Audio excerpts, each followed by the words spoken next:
Hey everyone, I'm back with my second video in our first impression series. Because I'm working my way through the teen dramas chronologically, this video is about Dawson's Creek, which is what I consider the second teen drama out of what I see as the core six in the genre. So Dawson's Creek premiered in January of 1998 and it ended in May of 2003 after 6 seasons. And much like Beverly Hills 90210, I wasn't watching from the beginning, but for a very different reason. For 90210, I was 3 when it premiered, so it's pretty obvious why I wasn't watching at that age. Dawson's Creek, I was 11 when it premiered, and maybe it was still not appropriate. Of course, I was watching 90210 by then, but the reason I didn't watch Dawson's Creek was because I thought it was the enemy. I saw it as a rival to 90210. As I explained in my overview video that I did a few days ago, I thought Dawson's Creek was trying to steal 90210's thunder, and I was not having it. I was offended, and I thought that there was this new competitor on the scene trying to steal the hype, trying to copy what 90210 did, and I would not be a party to that. Of course, now I know that that was not necessarily the wrong decision, but a misguided perspective.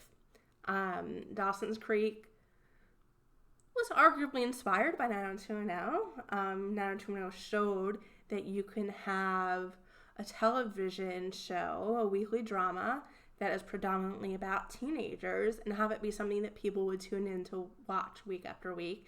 And a lot of the tropes of the genre, like the love triangle, were established by 90210. The way I put it is that 90210 set the blueprint for the genre. But with that being said, Dawson's Creek wasn't really copying 90210. It was set in a different part of the country. It dealt with a different economic class of people, and a lot of the storylines were different. The personalities of the characters were different, and there were also 2 different time periods. So 90210, because it premiered on the night in 1990, its focus was on kids growing up in the 90s. Dawson's Creek, with it premiering in 1998, it was a different time by then. What high school was in 1990 wasn't what high school was in 1998. Of course, there are elements of high school that are timeless no matter what decade you're born in, but I think there was just a different feel to it and different issues. And in 1998, when the Dawson's Creek kids were sophomores in high school, the 90210 kids were already out of college. So it's not like they were competitors where they were going after the same exact storylines week to week and had characters the same ages, which, interestingly enough, One Tree Hill and the OC did, but we'll save that for another video. So I think I was just plain wrong for seeing Dawson's Creek as some kind of rival or competitor and not being able to see in my young, ignorant age that there was room for both of them. And people can have more than one favorite show and more than one show that's appointment viewing, and they can be in the same genre, and it doesn't have to be a conflict. They're not in opposition with one another. So 1998, I was not watching. I didn't care to see it. But somehow, I think I saw bits and pieces over the years. I stayed in the loop. I keep up with a ton of shows just by reading about them. I love the TV industry. I love reading about entertainment and Hollywood. So even if I'm not actually watching shows, I'll read about them. I don't watch Grey's Anatomy, but I've been reading a ton about Patrick Dempsey's return just because it interests me. So I think I was still knowing things about Dawson's Creek because I was interested in reading about it, even if I wasn't necessarily watching it. And then, I don't know why, but I tuned in for the series finale in May of 2003. And I think I was already into Pacey and Joey at that point, through my somewhat limited viewing, because I know that I was totally happy with how the triangle with Pacey, Joey, and Dawson is resolved in the series finale, to the point where I remember being in world history the next day and my teacher bitching about how Joey and Dawson didn't end up together and how wrong it was, and I just was smirking inside because I knew the couple that I wanted, Pacey and Joey, did end up together, so I was pretty happy. And of course, I sobbed over the finale because even if you hadn't seen the roughly 120 prior episodes, it's a tearjerker of a finale, and you'd probably have to be made of stone to not be moved by it. And then even more so, if you had watched Jen over the last 6 seasons, the last 6 years, of course, you're going to be crying even more, and that loss of her is going to feel even more devastating to you. And I guess this is what inspired me to catch up on the entire series from the beginning, though not necessarily in chronological order. Dawson's Creek was in syndication on TBS, and I would VCR it, tape it while I was at school, and then I'd get home and watch it, and I slowly saw all of the episodes, and then saw them all again, and again, and again, and again. And after TBS, it moved to ABC Family, then it moved to Freeform, and it's been on and off these channels for the last 12, 15 years, in addition to the DVDs and streaming and all of that. And so Pacey and Joey were my favorite couple. I fell in love with the angst and the pining, kind of similar to how Kelly and Dylan are my favorite Beverly Hills 90210 couple, and Kelly is pining for Dylan in season 3. Well, in season 3 of Dawson's Creek, coincidentally, it's both season 3, Pacey is pining for Joey, and that unrequited love just gets me so much, so hard, so deep. And then, of course, when they do get together and are together in season 4, and then they have their very small reunion in season 6, they're the moments that I love. The videos on YouTube that are like Kelly and Dylan's top 100 moments or Pacey and Joey's 50 best moments, those can just suck me in. And because we all love those moments, we know what the best moments are for these couples. And all these years later, they can still make you melt. Oh, that's my dog. She's a Shih Tzu, and she's a barker. Anyway, in college, I had the opportunity to meet Greg Berlanti, who is largely credited with putting Joey and Pacey together.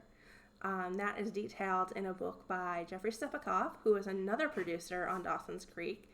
He actually wrote, he titled it $1 Billion Kiss, because he felt that the kiss between Pacey and Joey in season 3, that first kiss that they have on the side of the road, is what saved the series. That things were going downhill in terms of creativity and ratings, and that pairing helped right the ship, so to speak. And Greg is credited with doing that. He became the showrunner, and was in charge of decisions like that. And so naturally, I admired him from afar. And as it turns out, we went to the same college, Northwestern University in Evanston, Illinois. That's about 12 miles outside of Chicago. And he obviously had graduated long before me, but he was invited back for a special event. I don't even remember the title of it now, but like where he was speaking about his time at school and how he became a screenwriter and went to Hollywood, and I could not be more excited. I was so obsessed and wanted him to notice me that I wore a homemade shirt. And I wish I still had it. I just don't know where it is. And it's definitely in New York, not with me in Wilmington. But he was not only responsible for one of my favorite shows, Dawson's Creek, he was responsible for 2 of them. Because one of my other favorite shows, outside of the genre, or outside of what I consider the main teen dramas, is Everwood. I actually categorize that as a family drama, which can be a subsidiary or a subsection of the teen drama genre. So he was responsible for 2 of my favorite shows. So I wore a homemade shirt that on the front said, Greg, I will love you foreverwood. meaning I would love you forever would and forever. And forever would is actually the name of the Everwood season finale. And on the back, I went with another cheesy pun and said, I cried a creek when Dawson's ended. And sure enough, I got to meet him. And another person who was there was David Downs, who some of you might know played Mr. Kasdan on Dawson's Creek. And the reason why he was there is because he taught at Northwestern, and he was one of Greg's professors. And Greg put him in Dawson's Creek years later to play Mr. Kasdan. So it was awesome getting to meet both of them, and I got to take a photo with Greg, and that's going to be in my post I wrote about my first impression of Dawson's Creek, and I'll put the link in the description. And it was just a really cool experience. And at that time, it was before teen drama were started, and just a few years later, I interviewed David Downs, and I interviewed Jeffrey Steppencock, and I interviewed Gina Fattori, a writer-producer for the show that is responsible for some of our favorite Joey and Pacey moments. And it was just so cool learning how our favorite episodes and storylines came to be, and a lot of behind-the-scenes details.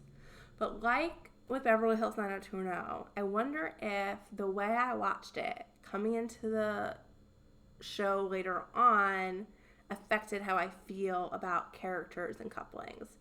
So for example, if I hadn't watched out of order and I watched chronologically, would I be a Dawson and Joey fangirl instead of a Joey and Pacey fangirl? I don't know, but I think it's possible. But because I was more exposed to Pacey and Joey first, I fell in love with them kind of before I had the opportunity to fall in love with Dawson and Joey. Now, just because I love Pacey and Joey doesn't mean I'm anti-Dawson and Joey, just like I'm not anti-Brenda and Dylan just because I love Kelly and Dylan. In this case, there's a lot of moments between Dawson and Joey that I'm rooting for. In season 1, when the love triangle is Joey, Dawson, Jen, I don't want Dawson with Jen. I want him with Joey. And in season